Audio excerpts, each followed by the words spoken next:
JD?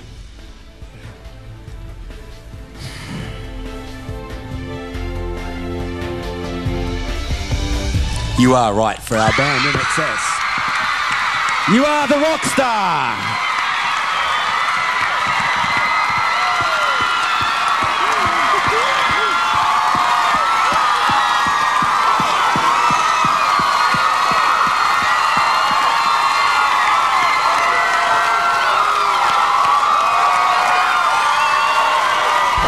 We've just witnessed one of the greatest moments in television. You put it right. You said it was like a grand final, the whole season. We're at a press conference. We're at the announcing of the winner. And my stomach's still turning. There you go. JD Fortune. Oh. There we go. And I mean, he was the best winner on the... He was the guy. Yeah, there was a room full of journalists. We're all there. And a room suddenly, full of chicks, actually. crying. And suddenly and Marty sang well. But as soon as JD sang that first line, don't you reckon, Pete? I don't think anyone else could have taken it away. I mean, he is rock and roll. Yeah. He's the rock. Marty's just too much of a softie. Mig, I really didn't think should have been the final three personally. And even though he's Australian, I just didn't think he deserved to be there. Feel sorry for Marty. It's got it always hard being the loser in those situations. But do you feel sorry for him? Because I think Mark Burnett, and we'll throw to the press conference and see what they have to say, but I think they did a stroke of genius when they gave him possibly the opening to the World Tour. Yeah, I we'll reckon wait and see what if an that happens. awesome thing. I just feel in those situations, everyone else who's gone before them have their moment in the sun to shine. But the person who's actually lasted the second longest just doesn't get that moment to perform again. It just feels a bit sad. What's a double success, I reckon, is the fact that JD has not only won it,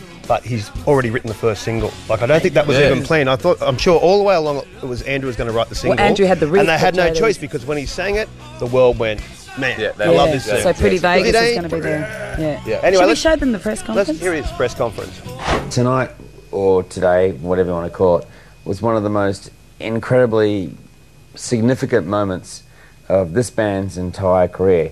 And since we got here to Los Angeles to start Hollywood, whatever you want to call it, to make this show, it hasn't rained once, not one drop the entire time we've been here. This morning we woke up to thunder. The last time this band made a significant, I don't know, anything, was our dear and beloved brother Michael Hutchins' funeral. And when we walked out of that cathedral carrying his coffin, thunder and rain happened. And it happened again this morning. I don't know if that's got anything to do with anything in the world, but it is pretty kind of weird and out there. You've mentioned Michael there, Tim. How do you think he'd be feeling seeing JD now about to walk in his shoes?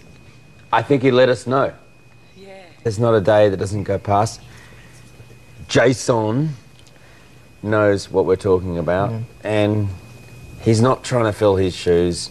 We never expected him to, and here we are with the brand new person that completes our band, and we're just so grateful. The great thing about Inxs and Michael Hutchins, from my experience being such a big fan, was you know, that's something that will live on forever, and you know, that will live on forever. Michael's light will always be a part of this band, and you know, I think there are talented artists here who just aren't finished their journey, and I'm just happy to be along for a part of that. Just another quick question. Brooke Burns mentioned the website, and if your potential singers at the end of the show want to be on this stage next year, does that mean we're going to see Series 2 and 3? Has JD only got a 12-month contract? What's going on? No. We're hoping that the series will be picked up again, but we've found our singer, so it'll be, you know, rock star. Somebody else's search. Yeah. Is there another band you have in mind who need a singer? AC/DC, Beatles, The Doors? No, it's not our decision. It's somebody else's.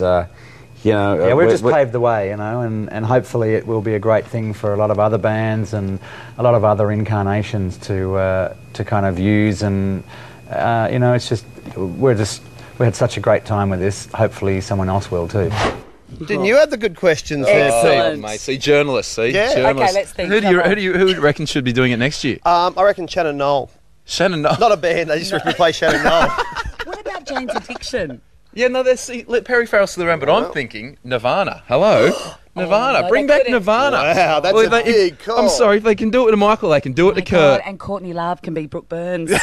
Oh no, now it's getting out of hand. That's just ridiculous. I'd love to see Nirvana back. Well, listen, we want to show you guys. We think the reason why JD got picked for Inxs. What do you think, Yeah, Chip? One of the many reasons. This is the but yeah. reason. This is the moment where he won. Listen to this song. This is how he won. This is In Excess closing the show. See you later, guys. See you later.